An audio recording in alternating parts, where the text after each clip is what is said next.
आइए प्रॉब्लम देखते हैं।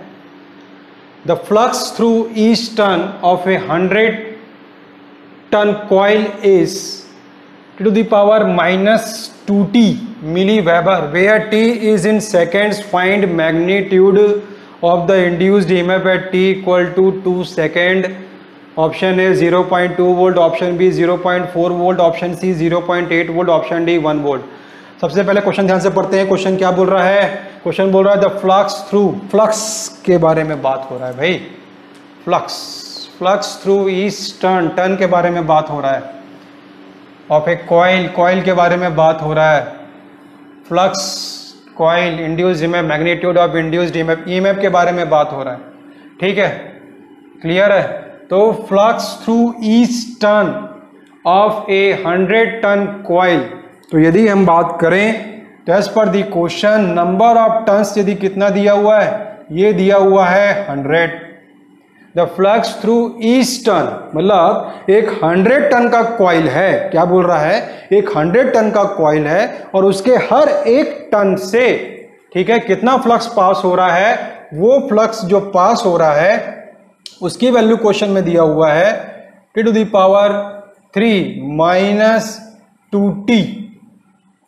ठीक है, to the power 3 minus of 2t दिया हुआ है, मिली वेबर। ठीक है, क्लियर है? तो अब आप देखेंगे यहां पास आगे क्या बोल रहा है, where t is in second, मतलब जो टी है ना यहां पर, ये जो टी है ये सेकेंड में है। Find the magnitude of the induced EMF, मतलब ईएमएफ का हमको क्या निकालना है, मैग्नीट्यूड निकालना है। तो यदि हम इस क्वेश्चन को ध्यान से पढ़ते हैं तो हमारे दिमाग में सबसे पहला चीज क्या आता है, हमारे दिमाग में आता है फैराडेज लॉ। क्योंकि फैराडेज लॉ से हम रिलेशन निकाल सकते हैं between the induced EMF and this flux and this number of turns. So from the Faraday's second law, E proportional to d phi by dt। Clear है? Faraday's साहब ने दो लॉ दिए हुए हैं। फर्स्ट लॉ बात कर रहा है रिगार्डिंग द इंड्यूस्ड ईएमएफ, कि ईएमएफ कैसे इंड्यूस्ड होगा, और सेकेंड जो उनका लॉ है वो रिलेट करता है कि जो इंड्यूस्ड ईएमएफ है वो किस पे डिपेंड करता है।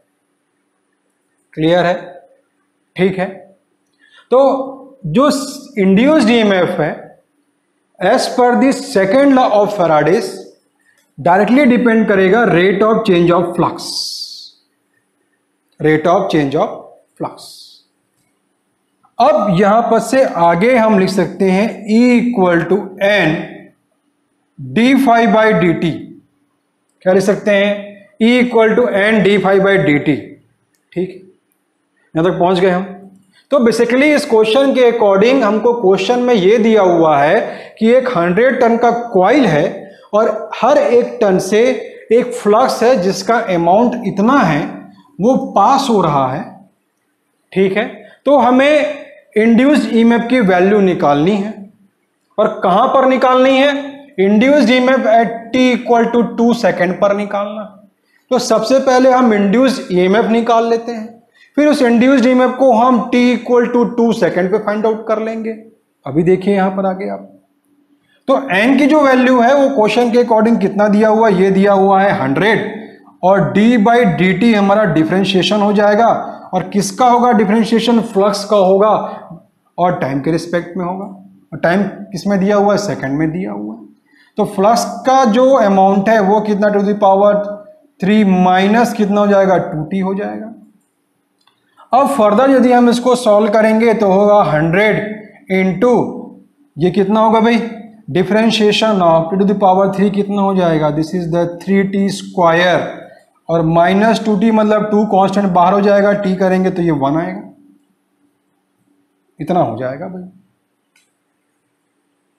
2 आएगा, 2 आएगा। ठीक है, क्लियर है? यहां तक क्लियर है? अब आप देखिए, तो ये तो भाई इंड्यूस्ड ईएमएफ हमारा आ गया ना, ये जो इंड्यूस्ड ईएमएफ है हमारा ये तो आ गया। तो ये कितना आ गया भाई, 100 इंटू 3t² माइनस 2 आ गया। अब ये बोल रहा है इंड्यूस ईएमएफ हमको कहां पर निकालना है, at t equal to 2 second पे निकालना है। तो क्या करना है, जहां पर t है वहां पर 2 सेकेंड को पुट कर दो। तो आगे यदि हम इसको सॉल्व करें तो ये आएगा 100 इंटू 3 इंटू टी मतलब 2 का स्क्वायर माइनस 2 आ जाएगा। फर्दर सॉल्व करेंगे 100, ये हो जाएगा 12 और ये हो जाएगा माइनस 2 हो जाएगा।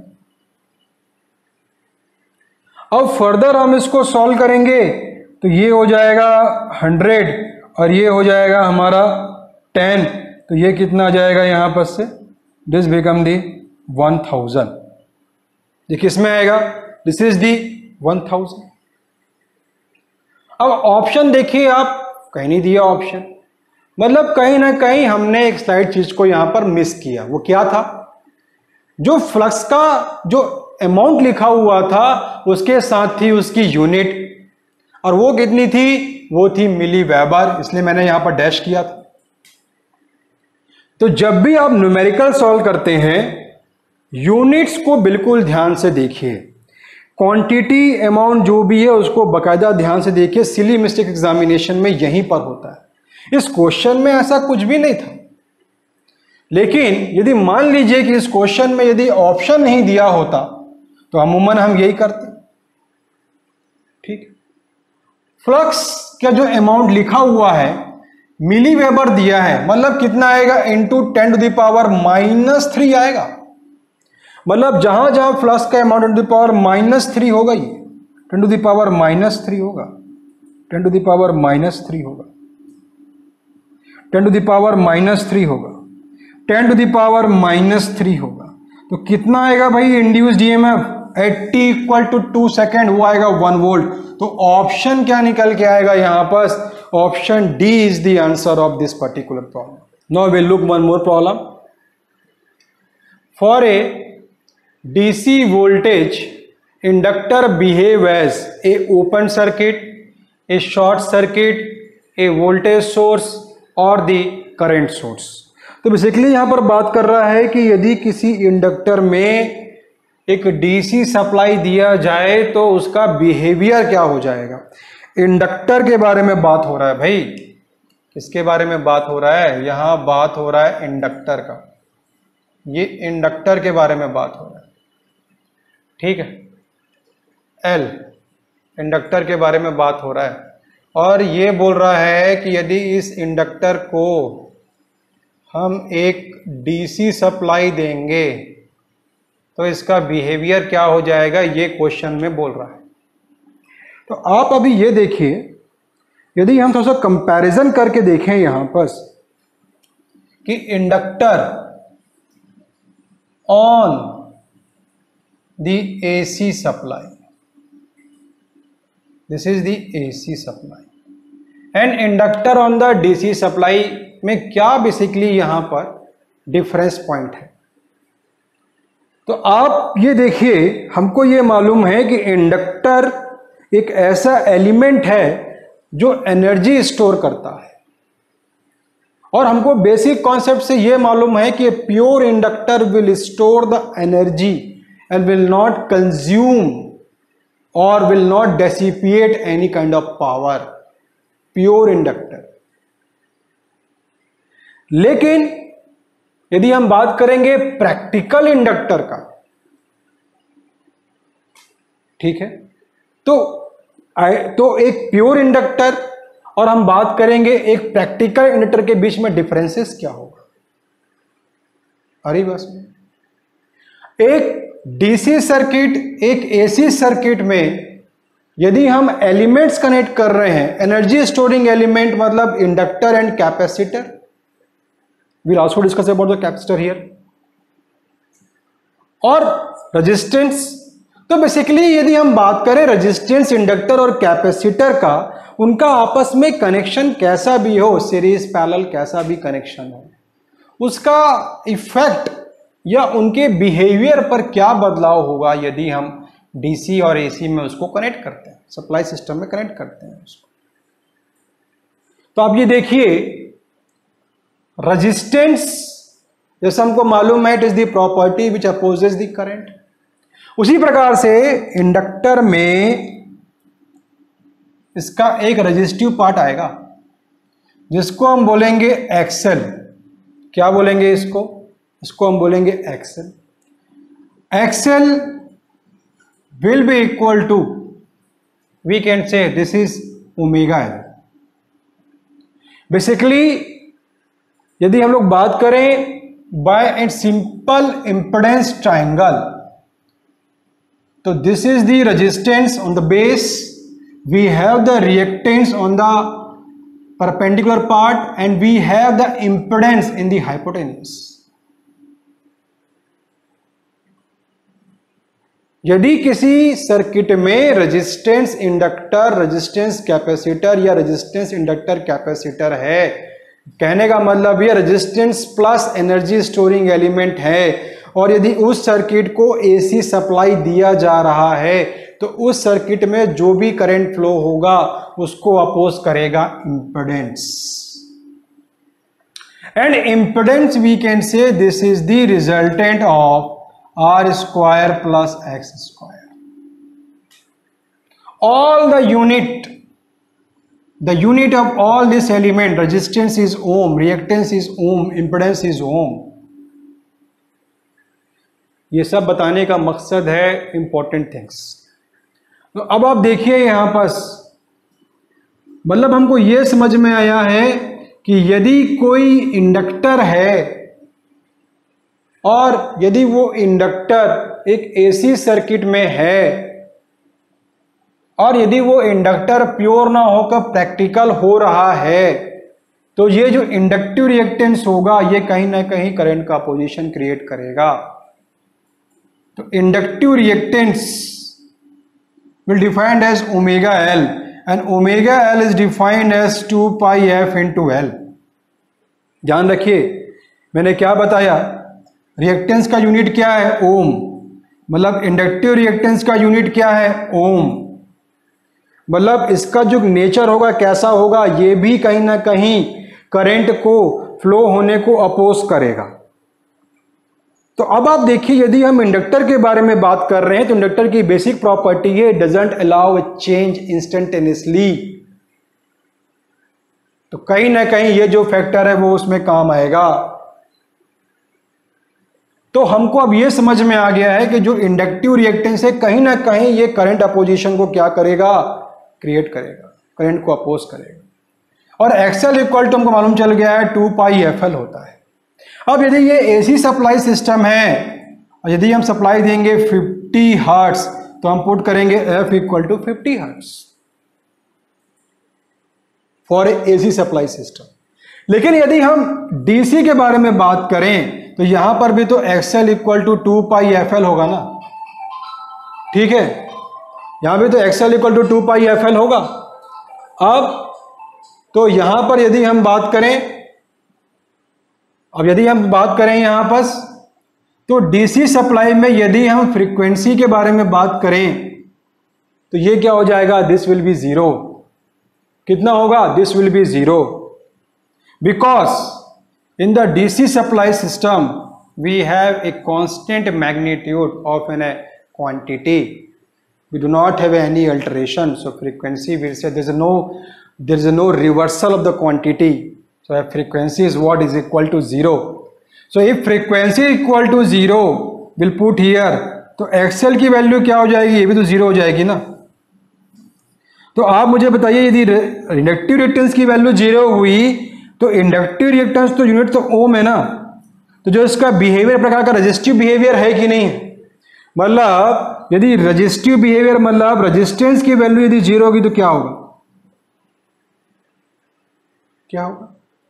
यदि किसी सर्किट में ये रेजिस्टेंस लगा हुआ है और यदि मैंने इसमें डीसी सप्लाई दिया हुआ है, फॉर एग्जांपल लेके मैं चल रहा हूं, और यदि ये आर की वैल्यू 0 हो जाए, रेजिस्टेंस 0 का होने का मतलब क्या होगा? शॉर्ट की ओपन, ये तो शॉर्ट हो जाएगा ना। अरे भाई यदि रेजिस्टेंस, आप ये मान के चलें कि यदि रेजिस्टेंस की वैल्यू 0 हो गई मतलब करंट की वैल्यू तो मैक्सिमम जाएगी ना, और करंट यदि मैक्सिमम जा रहा है तो पाथ कैसे ओपन होगा, पाथ तो क्लोज होगा, पाथ तो शॉर्ट ही होगा। प्रैक्टिकल भी समझ लिया। इसका मतलब ये है कि जैसे ही हम इंडक्टर को डीसी सप्लाई देंगे और डीसी सप्लाई की फ्रीक्वेंसी जो जीरो होती है तो उसकी वजह से जो उसका इंडक्टिव रिएक्टेंस है वो जीरो हो जाएगा, और चूंकि इंडक्टिव रिएक्टेंस का जो एक प्रकार का बिहेवियर है वो रेजिस्टिव इन नेचर है, तो रेजिस्टेंस क्या होगा, इसका जीरो हो जाएगा। तो यदि इंडक्टिव रिएक्टेंस जिसका बिहेवियर एज ए रेजिस्टिव है यदि वो जीरो हो गया तो वो क्या कर देगा इंडक्टर को, वो इंडक्टर को शॉर्ट कर देगा। So inductor will be short circuited while in DC supply. So answer यदि हम बात करें यहां पर होगा हमारा ऑप्शन बी। यदि हम डीसी वोल्टेज देंगे इंडक्टर को तो वो एज ए शॉर्ट सर्किट की तरह, as a short circuit element की तरह बिहेव करेगा। अब यहीं पर मान लीजिए कि कैपेसिटर के बारे में हम डिस्कस करें। कैपेसिटर मान लेते हैं, क्वेश्चन में नहीं पूछा, ये क्वेश्चन हम लोग खुद क्रिएट कर रहे हैं। यहां पर मान लीजिए ये कैपेसिटर बोल रहा है, अब इस कैपेसिटर को ना बोल रहा है हम डीसी क्या कर रहे हैं, डीसी से कनेक्ट कर रहे हैं बोल रहा है। सेम क्वेश्चन है, बस इंडक्टर की जगह कैपेसिटर ले लिया। अब क्या होगा, तो जिस प्रकार से इंडक्टर में इंडक्टिव रिएक्टेंस वाला एक पार्ट निकल के आया था जिसका जो एक रेजिस्टिव नेचर था, उसी प्रकार से कैपेसिटेंस में भी एक कैपेसिटिव रिएक्टेंस निकल के आएगा भाई, जिसका नेचर भी रेजिस्टिव होगा, क्योंकि इसका यूनिट भी क्या होगा, ओम होगा। रिएक्टेंस का यूनिट क्या होता है, ओम होता है। तो यहां पर आप देखेंगे XC equal to will write this is given as the omega 1 upon omega, this is 1 upon omega. तो 1 अपॉन ओमेगा एल यदि हम यहां पर देखें तो omega we can write 2 pi F into L. तो अभी आप देखिए डीसी में हमको मालूम है फ्रीक्वेंसी कितना हो जाएगा, जीरो हो जाएगा। यदि इस फ्रीक्वेंसी की वैल्यू को हम यहां पर पुट कर दें तो बेसिकली हमारा जो XC है ना वो क्या हो जाएगा, बिकम इनफाइनाइट। XC क्या हो जाएगा, इनफाइनाइट। अब हमको ये मालूम है कि XC जो है वो कैपेसिटिव रिएक्टेंस है ना, तो कैपेसिटिव रिएक्टेंस जो है उसकी यूनिट तो ओम है ना, तो उसका जो एक बिहेवियर है वो तो रेजिस्टिव बिहेवियर है।